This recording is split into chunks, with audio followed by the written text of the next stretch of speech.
Over 2,000 Sudanese people were first 24 hours since the RSF took El Fasher. Among them was the youngest parliamentarian in Sudanese history, Siham Hassan.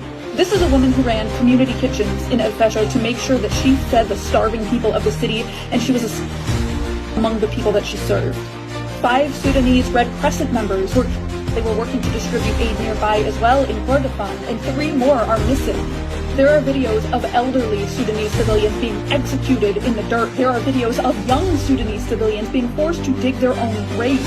We are seeing videos, we are hearing news updates of atrocity after atrocity in Sudan, and the grim reality of it is that this doesn't even cover the full scope of the horror for the Sudanese people.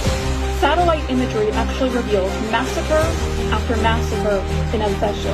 There is so much physical evidence of mass. You see on the satellite images the remnants of violent, bloody attacks. There is evidence of the RSF conducting door-to-door clearance operations. There's evidence of them hunting down and targeting people attempting to flee the city. They are everyone.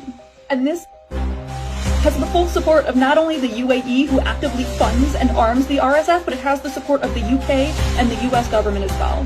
UK-made arms and military equipment is actively being used to Sudanese people right now. These weapons were exported from the UK to the UAE before falling in the hands of RSF militias. And the UK government knew about it. They knew about it, and they continued selling these weapons to the UAE, knowing that they would end up in the hands of RSF militias. The UK government received multiple credible warnings that these arms sales to the UAE could eventually end up in the hands of RSF militiamen in North Sudan, in the North Darfur region, despite there being an active UN Security Council embargo.